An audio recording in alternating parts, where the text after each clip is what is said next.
Mexico preview, round 20 of 24, which means we've just got 5 races to go in this season, including a couple of sprints, of course, coming up too. The Autódromo Hermanos Rodríguez, first hosted. So impressive when you get that out of one go, Ben. It's almost a bit attractive. It's a bit sexy. Oh, don't mind that. Don't mind that at all. First hosted an F1 race in 1962. Had an absence from the calendar between 1992 and 2015 before making its triumphant return. 4.3 kilometre circuit, 17 corners. And I think the thing that catches my eye the most about this track is the big differences between each sector, because none of them are like any of the others. First sector, 2 very long straights with a chicane in the middle. And then the middle sector, fast, twisting, flowing corners. And then the final sector, one of the most famous sectors in all of motorsport, the low-speed stadium section, where you've got thousands upon thousands of fans able to watch those 3 or 4 corners. Now, Carlos Sainz won this race 12 months ago for Ferrari, which means that if Ferrari don't win this race, it will mean they will have gone a full calendar year without a full race win. Oof. But Max Verstappen is the most successful driver in the history of the Mexican GP with 5 wins. And if we're looking at the championship, he be lurking. He's 40 points behind Piastri. So Piastri on 346, Norris 14 points back on 332, and then Verstappen crossed over 300 at the US GP. He's on 306. So it is very much all to play for. Based on recent form, Sam, is Verstappen the favourite here? One word. Yes. I mean, when you go and, as a team, win 5 in the last 7 at a racetrack, it shows that the Mexico Grand Prix is not just a racetrack that can be absolutely dominating if you get things right, but it's a track that bucks the form. A bit like Singapore in the way that when we saw the dominance of Mercedes, Red Bull was still incredibly successful here. I think they won in 17, 18, and then it was cancelled in 20. Yep. And then they won again in 21, of course, when they had that epic battle all the way to the end of the season. And then the dominance carried on all the way through until Carlos Sainz actually won the race here last time out. So it shows you that not just Max Verstappen, but Red Bull are often very well set up, very well equipped for this high altitude, really tricky style of track. You mentioned the 3 variations of racetrack. It's actually very similar to COTA, in the sense that each section is a completely different setup required. Balance is essential here. And to be successful, you've got to make sure you are nailing those key components, understanding your top speed, your heavy braking, and how to get through those long sweeping corners, which you would think, in theory, make McLaren the favourites. But after what we just saw in America, surely the tide is turning. Surely Max Verstappen now goes in as favourite for the race win, and therefore could bring that gap down again by a minimum of 7 points, if not more, if we see the likes of Piastri struggle as he did in COTA. He's so strong here, Ben, Max Verstappen. He's almost omnipotent at Mexico. Omnipotent Verstappen, yeah. That's what we like to call him. His record is just sensational. Do you think that he's got what it takes to have a clean sweep? Yeah, I mean, he has what it takes. Whether he's the outright favourite or not is a slightly more difficult question, but I'm with you. If you're pushing me for an answer, I'm saying yes, he is the favourite here. I was unconvinced before we got to Singapore as to whether this charge was legitimate. And hey, it still might not be, because as much as we are talking about Verstappen's momentum at the moment and what he's done in terms of recent form, one DNF in Verstappen's favour, that might just end it. Like, he still needs to be great to get that 40-point deficit down. But if I was unconvinced before Singapore and maybe a little bit uncertain before COTA, consider me convinced after COTA that this can absolutely happen now, because COTA is such a balanced track. And if you're good there, chances are you will be good at pretty much every circuit that we're going to visit. And he didn't just win that race either. It's not like we're talking about him qualifying 4th, taking advantage of a DNF ahead of him and winning by a couple of seconds. He won this race incredibly comfortably, and he did a clean sweep of the weekend.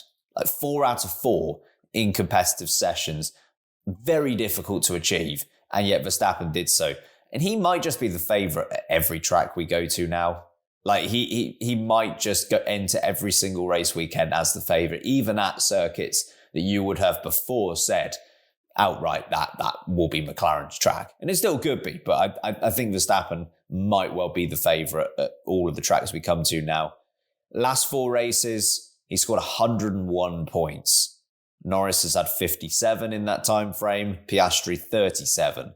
And he only needs to beat Piastri now by 8 points per race weekend. And there's a couple of sprints in there as well. It is definitely doable. And I mentioned how a DNF of Verstappen would be massively costly at this stage, but he can probably win this thing without needing a DNF from one of the McLarens. He needed that, I'd say, before like Baku. Yeah. But he could just do this outright now. So it'll be very interesting. I think the other thing that was encouraging about COTA and how much of a factor it will be at Mexico remains to be seen. But tyre management was much better than we've seen from the Red Bull at other parts of the season. They've understood the weaknesses in their car, and that was what Lauren Mekies is trying to achieve coming into this season, right? They mentioned how the car was struggling throughout the end of the 24 season, going into 25. It wasn't at its best. And you can obviously see how clearly the McLarens had a key advantage to the point where in some circuits, remember the likes of Hungary, the Red Bull was struggling so much in tracks that previously they were very comfortable out, regularly picking up podiums and race victories, unable to attain the same level of success this season. So to make the choice to stick on development of this 2025 car in order to gain long-term understanding of where weaknesses, deficits in their system lie, to improve the overall system in that Red Bull work, has actually proved pivotal. And the understanding of this continual development means that, okay, while the constructors is gone, giving Max Verstappen potentially another World Drivers' Championship right at the death as well could be the difference in kind of keeping him in your services over the next year or so, or if it goes wrong, moving across to Mercedes, of course.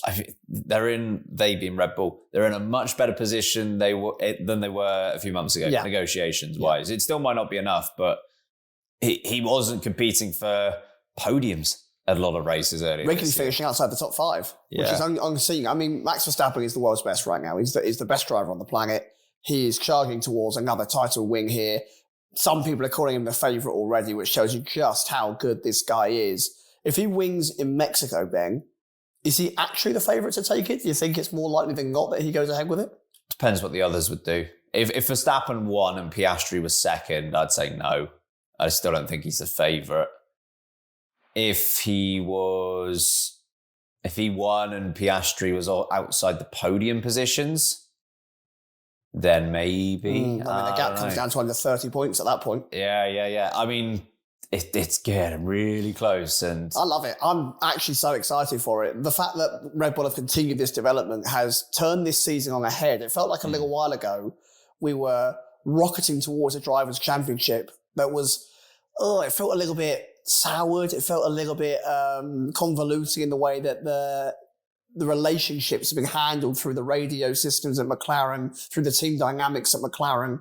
And yet now, with the introduction of Max Verstappen, there's just such a spanner in the works here that's throwing its excitement into the end of the season. It won't just be an inter-team battle. We've got a 3-way fight that no one was expecting at the summer break. It has really spiced things up. It has indeed. Bringing it back to this weekend with McLaren, Verstappen still believes that McLaren have an advantage when it comes to medium speed corners. Now, we know that particularly the middle sector here in Mexico, you do have quite a few medium to sort of not quite outright high speed, but somewhere in between the two maybe. Could that be the thing that brings McLaren back into the fold and give them a chance at a race win? It's definitely possible, and we've seen that overtaking in that middle sector is also incredibly difficult. So if McLaren are having to hold on, that might be the area in which they can pull away just enough. That means when they get to the start-finish straight, the key overtaking area of the racetrack, they're far enough ahead that actually they'll be able to defend, even if someone like Max Verstappen behind is just around that DRS zone. What I don't think has been taken into account here is the first sector is pure high speed with heavy braking, and the last sector are very slow speed corners through that stadium section. It is incredibly slow, one of the slowest sections we have across the calendar, and that's where the Red Bull thrives. You look at how well they were able to hold things down in COTA during sector 2 and sector 3. They were still incredibly strong in both those areas, and they similarly match these sections in Mexico as well. So whilst I think Verstappen is right to point out that McLaren are still, I think, overall just the fastest car, and those medium speed corners are where their key strengths lie alongside tyre management, I do think actually there's a real chance they could be very balanced across the racetrack here. It'll be interesting, yeah. I mean, if McLaren can absolutely nail that middle sector, they have a reasonable chance of getting back to, well, I mean, at least a double podium, but maybe the win as well. That middle sector is, you're right, in the race, it is almost impossible to make any overtakes there. But it is a very tricky section to get right. It's one of those where you really need rhythm. You really need to be hooked up. And if you're not, it can go wrong quite quickly and you can lose a lot of time there.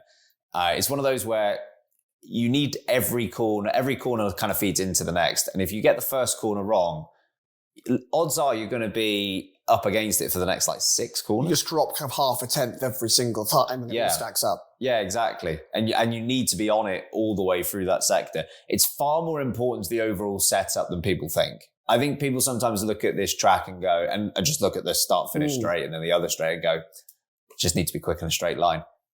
Quite often it's the team that's the quickest in the middle sector that will be pretty potent here. So, McLaren will be hoping that's where they get their advantage back. Do you think pole is as crucial here as it has been at other racetracks? We've seen just how important qualifying has been this season. But famously, the run down into turn 1 at Mexico has often been won by those people starting 3rd or 4th on the grid rather than the front row. Yeah, I think whoever gets to turn 1 is in the lead is going to be at a massive advantage in this Grand Prix because it is really tricky to make overtakes happen. And you think it wouldn't be, again, because of those 2 long straights. But in reality, it can be quite formulaic. On occasion, it's whoever does get there first is going to go and walk away with it. You're right to say with pole how beneficial that is because this isn't like, Monaco or Abu Dhabi where the run down to turn 1, you're highly unlikely, unless you get a really bad start, you're probably not going to be overtaken. Here, if you get a bad start from pole, you might be defending against a guy in 5th or 6th by the end of we've seen them 4 or 5 wide at one point. Well, yeah, exactly. And I mean, we saw Sergio Perez crashing here a couple of years back, and I think he might have started 4th that year. There's a lot of jeopardy in that first corner. It's not that wide, first and foremost, that run down to turn 1. And as you say, there are cars wanting to make overtakes and make this 3 and 4 wide. So I still think pole is where you'd want to be. And I think most of the drivers would concur with that. But if you are qualifying 2nd or 3rd, or maybe even 4th, there might still be opportunities for you early in this race. In terms of Lando Norris versus Oscar Piastri, do you think one or the other needs a good weekend more than the other one does? The momentum is so Lando Norris right now. He's had, whilst not winning races since the summer break, he's definitely had the better turn of form. I think he was stronger in Singapore. I think he was stronger in Baku, of course, after Piastri crashed out of both seasons. And he had the biggest upper hand over Piastri that we've seen when they arrived in at Kota. I think you mentioned about 0.3 a lap at one point across that entire race, which between teammates fighting for a championship, that's a gulf. That's a huge gap between teammates. Compared for the rest of this year, it really is. That's a worrying gap to have when you're the title leader and you see that your teammate could be 0.3 faster than you a lap in race trim. So Oscar Piastri needs an absolute belter of a Grand Prix. He needs it not just for the points to pick up that he's missed over the last couple of weekends because he is the lowest scorer of those top 3 by quite a margin, but he needs it for that confidence boost. We spoke about early in the season how he's not a form driver. He's someone that can push the trouble, the issues out of his mind, and he can kind of lock in, focus in, and get the results where needed. That has not been the case since Zandvoort, where the last time he had a solid result. He has been all over the place. He's been making mistakes. Qualifying, which was often his strong point, putting it regularly in the top 2 or 3 at lowest, is disappearing from him. He's made more mistakes in the last 2 or 3 Grand Prix than he's made for the rest of the season. Oscar Piastri needs a trouble-free, success-filled weekend in order to charge this title fight for the rest of the season. Yeah, I would agree that it's Piastri that needs the result the most, which is a bit counterintuitive based on him being the one in the championship lead. But as you say, Norris seems to have had a slight upper hand in more recent times. He's 3 races now without a podium is Oscar Piastri. That's the first time that's happened this year. The Mexican GP hasn't fared particularly well. He has 2 8th-place finishes here. And nothing considering the McLaren last year, that is low. Yeah, and bear in mind last year, Lando Norris, who was, I think at this point, still in with a bit of an outside shot at the championship, but it was a big outside chance. He had to come back through the field. He did a really good job of it as well. Yeah, whereas Piastri didn't have to. But yeah, 2 8th-place finishes. So not his best track so far.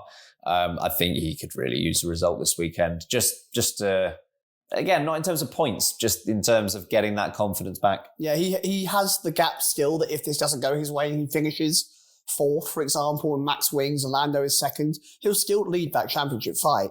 But it's putting yourself under a bit of pressure that you really don't want to be in and going to the last few Grand Prix. How are McLaren thinking tactically now? With Verstappen, I think very firmly a part of this championship fight now, there is going to be a fear at McLaren that they're going to win the Constructors' Championship and might not win the Drivers' Championship with it.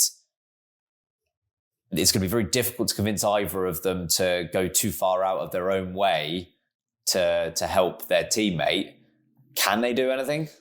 No, they're stuck between a rock and a hard place here, between sacrificing both of their drivers in a way where they don't communicate, they don't work together, they don't bond as a team in order to hold back the tide that is Max Verstappen right now.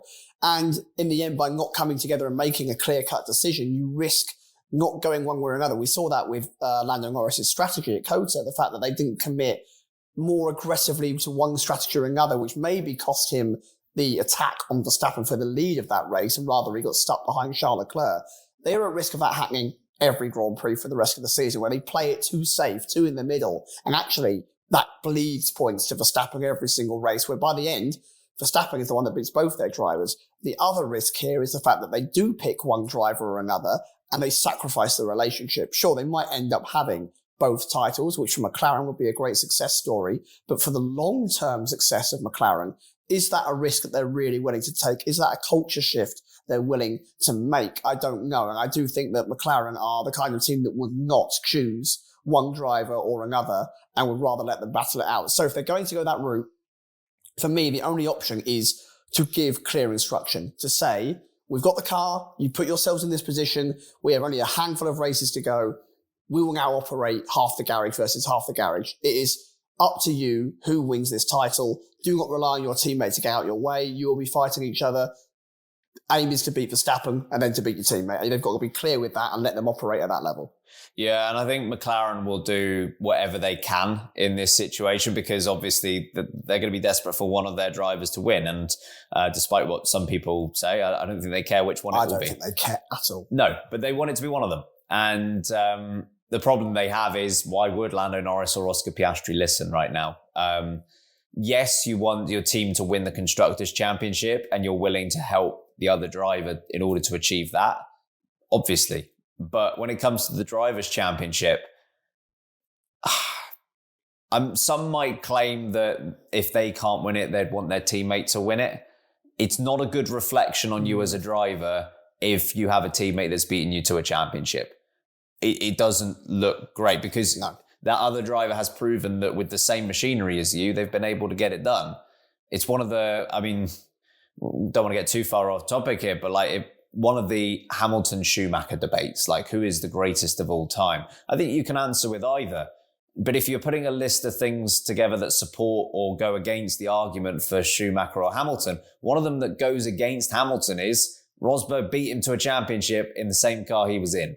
And I just think if Norris or Piastri are thinking a little bit that way, they're not going to want to help their team. Do you think that Verstappen would have let Daniel Ricciardo beat him to a championship without throwing literally everything at the wall? Well, yeah, that's it. Like, maybe I don't think he would have done, but it's not even the result. It's the attitude.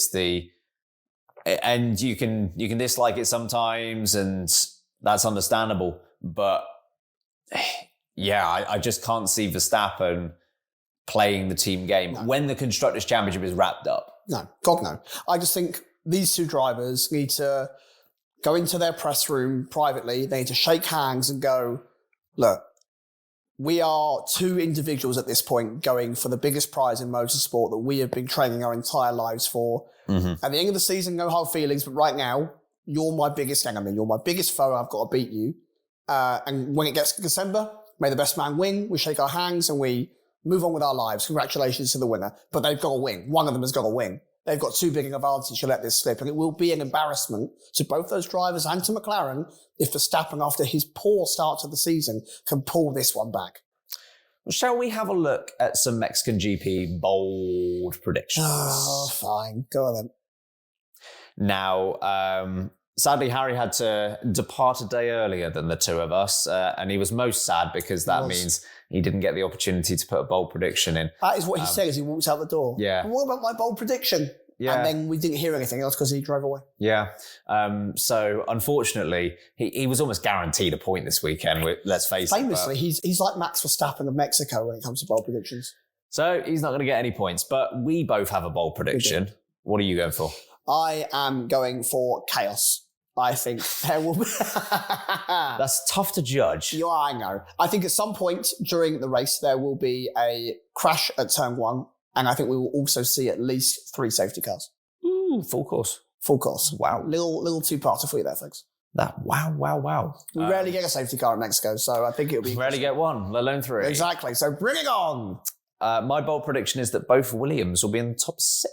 That's a fair shout, I think. They've struggled, but I think if their car's going to work, it could work here. Both in the top 6, though, is bold. We'll see. And then pole 1, 2, 3, what have you got? Pole, Max Verstappen. Wing, Max Verstappen. Second place, Lando Norris. Third, George Russell. Very similar. I've got pole position, Max Verstappen, the win, going to Max Verstappen as well. Second place, Lando Norris. And then I'm going for a double McLaren podium. I've got Piastri in third. Oh, that would be interesting, wouldn't it?